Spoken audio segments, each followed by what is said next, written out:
பொடி dosa. My choice is பொடி dosa. Masala dosa. It's always my choice. Dosa வகைகளில் ஒவ்வொருவருக்கும் ஒவ்வொரு சாய்ஸ் இருக்கலாம். ஆனால் எல்லா வகை தோசைகளுக்கும் ஒரே சாய்ஸ் இதயம்.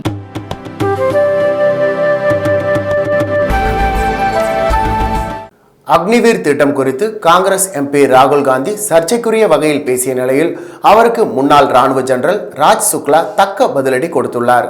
கடந்த திங்கட்கிழமை மக்களவையில் பேசிய காங்கிரஸ் எம்பி ராகுல் காந்தி அக்னிவீர் திட்டத்தில் வீரர்களுக்கு 6 மாதம் மட்டுமே பயிற்சி கொடுக்கப்படுகிறது, அவரால் 5 ஆண்டுகள் பயிற்சி பெறும் சீன வீரரை எப்படி எதிர்கொள்ள முடியும் என்று கேள்வி எழுப்பியிருந்தார். மேலும் அக்னிவீர் என்பது இந்திய ராணுவத்தின் திட்டமில்லை, அது பிரதமர் மோடியின் திட்டம். அக்னிவீர் திட்டத்தில் சேர்ந்த வீரர்கள் உயிரிழந்தால் அவர்களுக்கு பாஜக அரசு உரிய இழப்பீடு வழங்குவதில்லை என்று சாடியிருந்தார். அதற்கு மக்களவையிலேயே பதிலடி கொடுத்த பாதுகாப்புத்துறை அமைச்சர் ராஜ்நாத் சிங், ராகுல் காந்தி தவறான தகவல்களை கொடுத்து நாடாளுமன்றத்தை தவறாக வழிநடத்துகிறார் என்று சாடியிருந்தார். வீரமரணம் அடையும் அக்னி வீரரின் குடும்பத்திற்கு 1 கோடி ரூபாய்க்கு மேல் கொடுக்கப்படுவதை சுட்டிக்காட்டியிருந்தார்.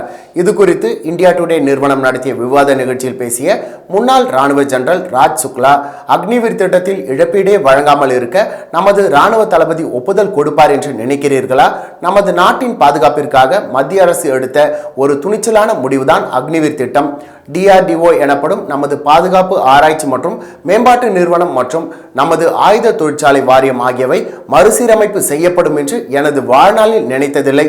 இந்திய ஆயுத தொழிற்சாலைகளுக்கு அமெரிக்கா போன்ற நாடுகளில் இருந்து ஆர்டர்கள் கிடைக்கின்றன என்று இராணுவத்தில் பிரதமர் மோடி தலைமையிலான பாஜக அரசு மேற்கொண்ட துணிச்சலான கொள்கை முடிவுகள் பற்றி பேசினார். மேலும் கடந்த காலங்களில் இதெல்லாம் நடந்ததில்லை என்று காங்கிரஸ் அரசை மறைமுகமாக சாடிய அவர் அக்னிவீர் திட்டத்தால் யாருக்கும் பாதிப்பும் இல்லை என்று திட்டவட்டமாக கூறியுள்ளார்.